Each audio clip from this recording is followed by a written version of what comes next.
Before a single word is spoken, the body already knows. That's culture.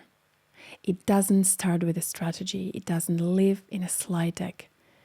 And it can be built around generational labels.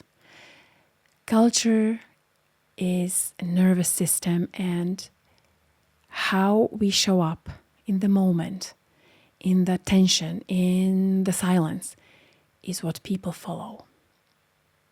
Today, I want to tell you a story, a moment from my past that still lives in my body, that still lives in my field, and how it quietly disrupted the way I think about leadership and culture forever.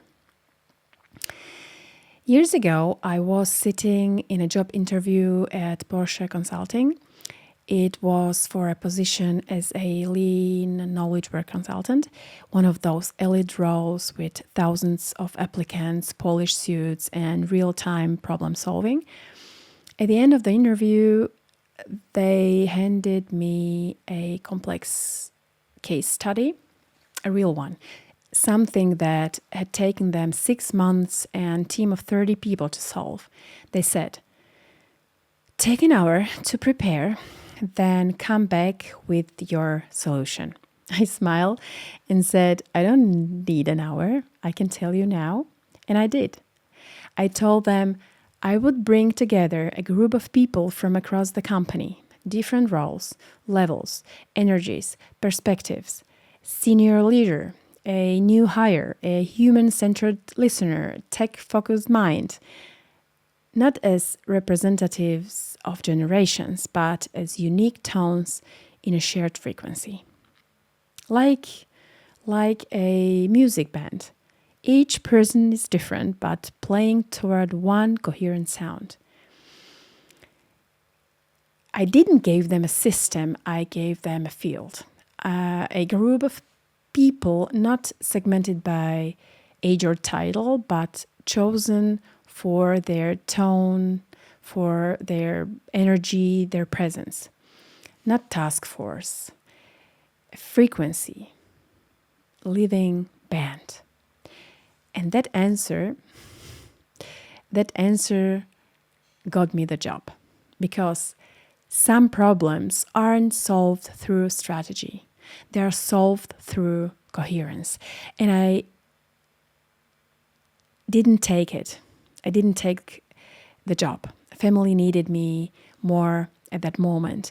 But that story stayed in my body because it reminded me what I have always known, but couldn't always name.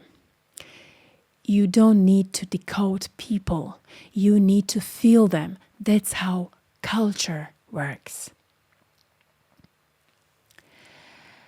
I see so much talk today about generational culture, how to attract Gen Zs, how to retain millennials, how to keep boomers engaged while onboarding digital natives. We are so used to categories. It feels safer, more structured, but I don't believe in building culture based on age brackets.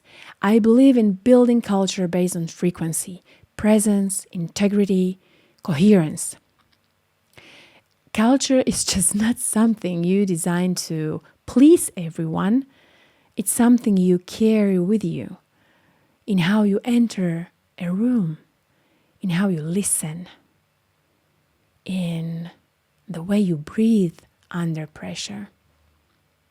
That is not about being a Gen Z or Gen X leader. That's about being a human leader. And to make it clear, I don't reject it. It has its place, but I don't work with segments. I work with energy.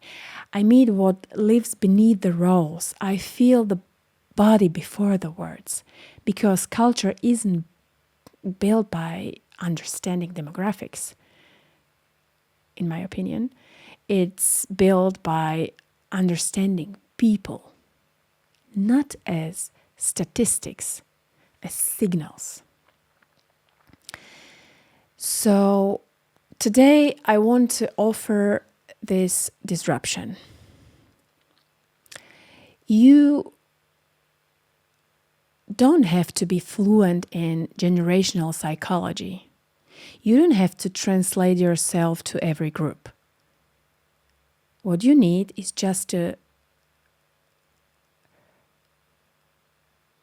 you just have to be present enough to meet the person in front of you. That's human first culture. It is slower, it is quieter, it is real. It's what lets teams become music. It's what lets leadership become listening. And it's what lets culture stop being something we design and start being something we carry. You don't need to get it right. You need to show up clear.